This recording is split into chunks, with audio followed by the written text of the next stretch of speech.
নমস্কার বন্ধুরা, আজ আবার আপনাদের সামনে একটা নতুন ভিডিও নিয়ে চলে এসেছি। আজ 1 জানুয়ারি, কল্পতরু উৎসব, কল্পতরু দিবস। তাই আমি আসানসোল রামকৃষ্ণ মিশন আশ্রমে পৌঁছে গেছি। এটা হচ্ছে মূল গেট, ঢোকবার মন্দিরে আশ্রমে প্রবেশ করার মূল দুয়ার। এই পথে আমরা মন্দিরে প্রবেশ করলাম। চলুন এবারে আশ্রমের মন্দিরটাকে দেখি। মন্দিরে দেখুন, আশ্রমে এটা পেছনের দিক ঢুকতেই সামনে দেখুন পরিবেশটা খুব সুন্দর।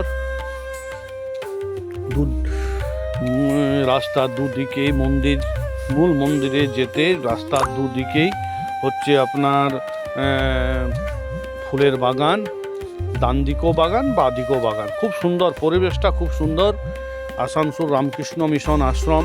এই আসানসোল রামকৃষ্ণ মিশন আশ্রম 1926 সালে স্থানীয়দের দ্বারা প্রতিষ্ঠা করা হয় এবং 1939 সালে বেলুড় মঠের অন্তর্ভুক্ত করা হয়।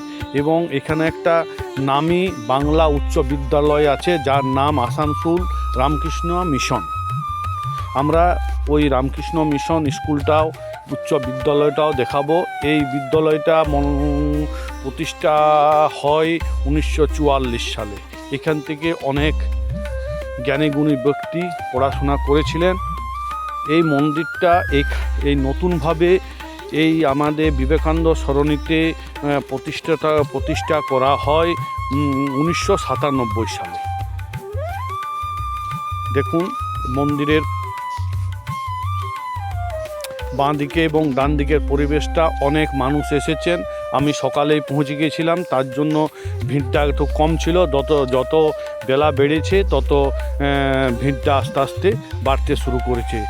ওই রাস্তা পথে আমরা এলাম। এসে পরেই আমরা মন্দিরে প্রবেশ করব। কিন্তু মন্দিরে প্রবেশ করার আগে জুতো খোলার জায়গা আছে। জুতোটা খুলে ভিতরে প্রবেশ করা হয়। ওই দেখুন জুতো খুলে রাখার জায়গা। এবং মন্দিরে ঢুকতেই দেখবেন আপনারা, মন্দিরে ঢুকতেই দুটো বাঘের বাঘ বা সিংহ আপনার অতিথিকে আপ্যায়ন করছে খুব সুন্দরভাবে। দেখুন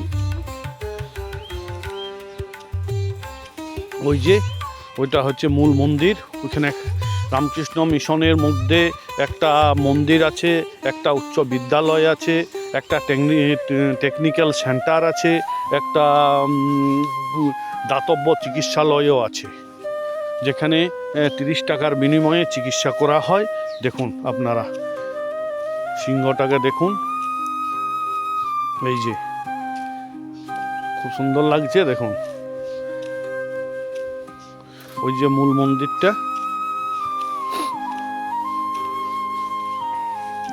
পরিবেশটা দেখুন, খুব শান্ত পরিবেশ, খুব নিরিবিলি পরিবেশ। খুব মানে কি বলবো আপনাদেরকে, আপনারা একবার আসুন, এসে পরে আসানসোল রামকৃষ্ণ মিশন আশ্রমটা ঘুরে যান।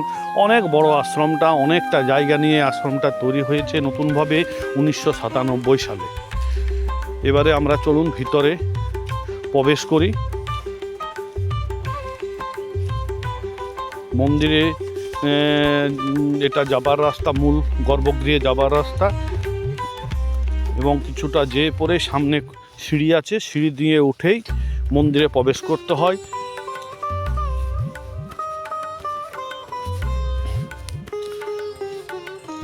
দেখুন মন্দিরের চূড়াটা খুব সুন্দর। মন্দিরটা আপনাদের খুব ভালো লাগবে। এই ভিডিওটা আপনারা সম্পূর্ণ ভিডিওটা দেখুন।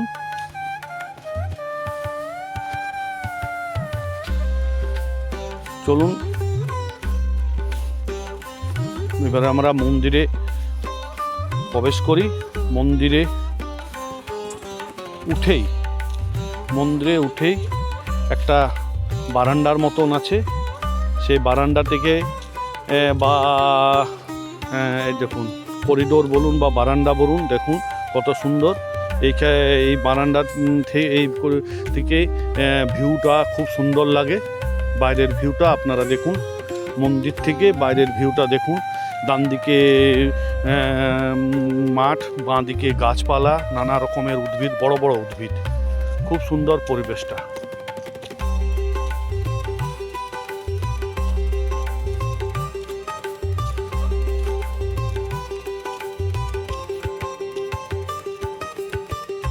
চলুন দেখুন, অনেকটা জায়গা নিয়ে এই আশ্রমটা প্রতিষ্ঠা করা হয়। ওই দেখুন খুব সুন্দর, কত সুন্দর ভিউটা দেখুন। আপনি এই বারান্দা থেকে আপনার দেখুন ভিউটা, আশ্রমের বাইরের দিকটা আপনি দেখতে পাবেন খুব সুন্দরভাবে। দেখুন ওই যে একটা মাঠ, ওই মাঠের পাশেই রামকৃষ্ণ মিশন, আসানসোল রামকৃষ্ণ মিশন স্কুলটা। চলুন এবার আমরা ভিতরে প্রবেশ করি গর্ভগৃহে। গর্ভগৃহে প্রবেশ করার মূল দরজার উপরেই গণেশের ছবি আছে, গণেশজি দেখুন।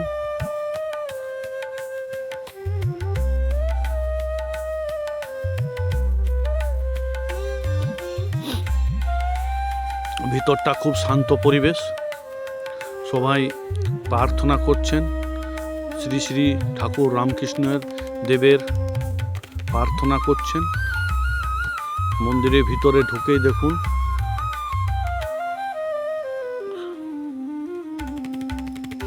অনেক ভক্তবৃন্দ এসেছেন এবং নিজ নিজ আসনে বসে সকলে ঠাকুরের নাম জপ করছেন।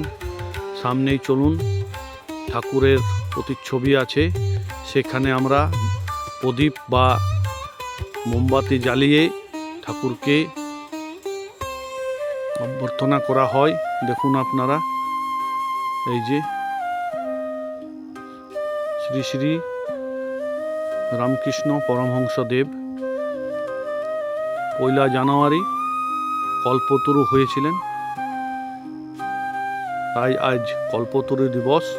চলুন এবারে আমরা গর্ভগৃহে, যেখানে শ্রীরামকৃষ্ণ, মা শারদা এবং বিবেকানন্দ আছেন, সব ভক্তবৃন্দরা ফুল নিয়ে এসেছেন পূজা করার জন্য। দেখুন মাঝে, এই দেখুন এটা হচ্ছে সিংহাসন, এই সিংহাসনে মাঝে আছেন দেখুন ঠাকুর শ্রীরামকৃষ্ণ, ঠাকুরের বাঁ সাইডে মা শারদা দেবী এবং ডান দিকে ঠাকুরের স্বামী বিবেকানন্দ। খুব সুন্দর পরিবেশটা দেখুন আপনারা।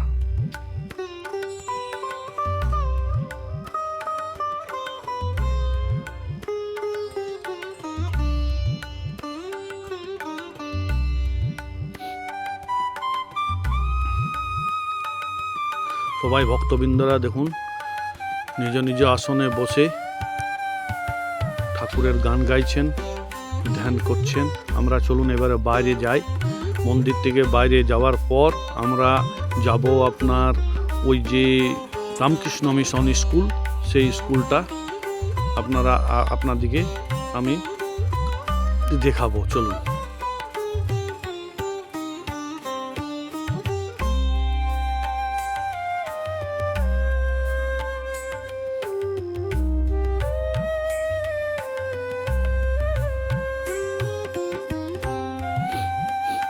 যে খুব সুন্দর, দূর থেকে দেখুন কত সুন্দর লাগছে মন্দিরটাকে। মন্দিরের গায়ে সব যত দেবদেবী আছে সব দেবদেবীর মূর্তি স্থাপন করা হয়েছে, প্রতিষ্ঠা করা হয়েছে। দেখুন দেওয়ালে দেখুন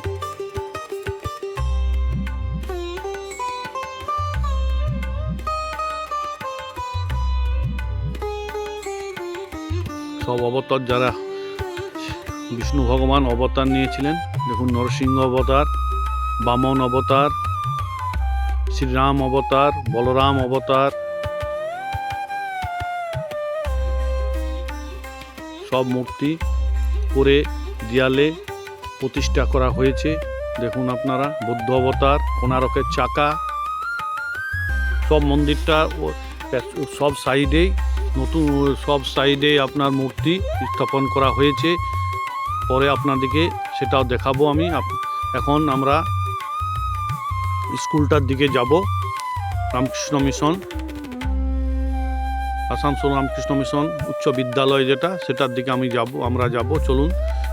দেখুন এই যে মাঠ, ফাঁকা মাঠ, অনেকটা জায়গা নিয়ে আশ্রমটা তৈরি। এই পথে স্কুল, এই উচ্চ বিদ্যালয়টা যাওয়া যায়। এই যে মাঠ,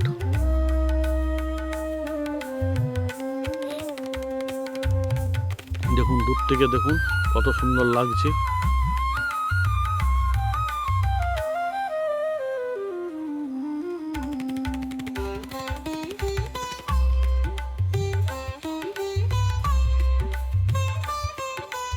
চলুন এবার আমরা উচ্চ বিদ্যালয়ের দিকে যাই।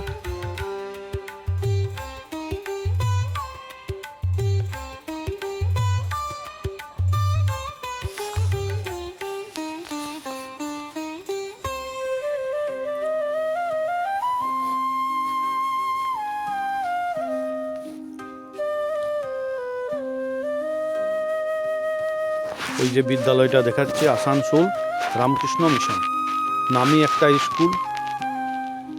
আপনারা সবাই এই স্কুলের নাম শুনেছেন।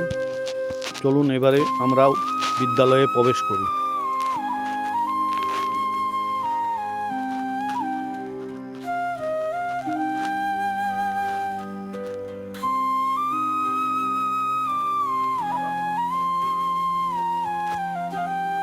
এবার আমরা বিদ্যালয়ে প্রবেশ করে গেছি। খুব সুন্দর বিদ্যালয়টা, দেখুন বিদ্যালয়ের বিল্ডিংটা খুব সুন্দরভাবে করা হয়েছে।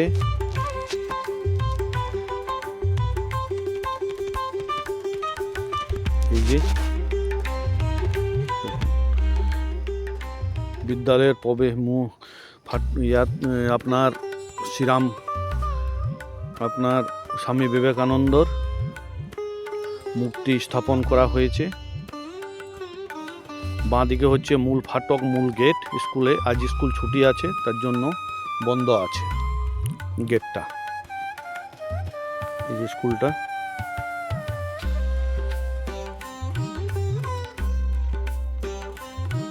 দেখুন খুব সুন্দরভাবে দেখুন একটা কৃত্রিম গাছ এবং গাছের উপরে টিয়া পাখি। বিল্ডিংটা খুব সুন্দর লাগছে, আপনারা দেখুন। গেন্দা গাছগুলো কত সুন্দরভাবে লাগিয়েছে বলুন আপনারাই। খুব সুন্দর পরিবেশ, খুব সুন্দর স্কুল, খুব সুন্দর নাম করা একটি বিদ্যালয়। আসানসোল রামকৃষ্ণ মিশন ওয়েস্ট বেঙ্গলের ভিতরে একটা নাম করা বিদ্যালয়। চলুন তাহলে এবার আমরা বাইরে যাই, স্কুল থেকে বাইরে যাই। এটা হচ্ছে স্কুলের হোস্টেল। আশ্রমের যে বাচ্চারা থাকে দূরে দূরের, সে বাচ্চাদের হোস্টেল, থাকার জায়গা। এটা দেখুন খুব বড় জায়গা, খুব বড় জায়গা নিয়ে এই আশ্রমটা। আমি তো খুব একটা ঘুরতে পারলাম না, কিন্তু দেখুন আপনাদেরকে এবারে নিয়ে যাচ্ছি আশ্রমের ওই যে মন্দিরটার পেছনের দিক দিয়ে আমরা বেরিয়ে যাব। পেছনের দিক দিয়েও মন্দিরে উঠা যায়। পেছনের দিকে সিঁড়ি আছে এবং দুটো সিংহ আছে, যেমন সামনের দিকে আছে পেছনের দিকেও আছে।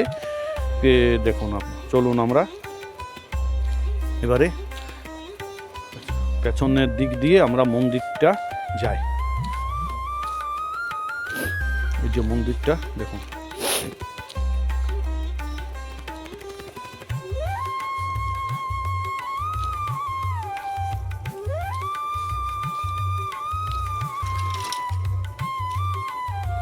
এটা দেখুন দুটো সিংহ। পরে সিঁড়ি দিয়ে মন্দিরে উঠা যায়। এই দেখুন মন্দিরটা।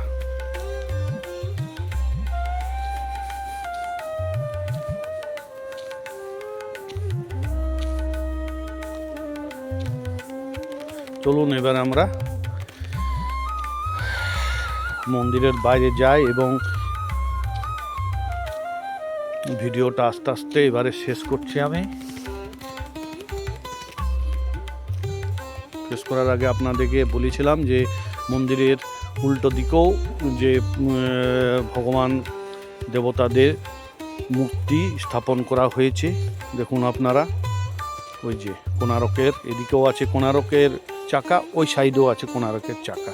দেখুন সব অবতার যারা নিয়েছেন তাদের মূর্তি দেয়ালে প্রতিষ্ঠা করা হয়েছে। দেখুন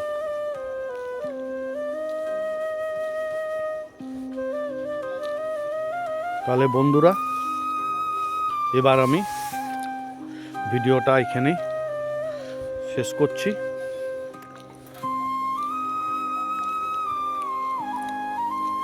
শেষ করার আগে আপনাদেরকে জানাই যে ভিডিওটা যদি আমার ভালো লাগে তাহলে আপনারা একটা লাইক করবেন, কমেন্ট করবেন এবং অবশ্যই একটা সাবস্ক্রাইব করবেন।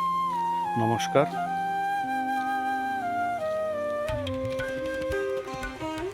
বন্ধুরা, আপনারা সবাই ভালো থাকবেন, এটাই রামকৃষ্ণ দেবের কাছে আমি প্রার্থনা করছি। আশা করি ভিডিওটা আপনাদের ভালো লাগবে।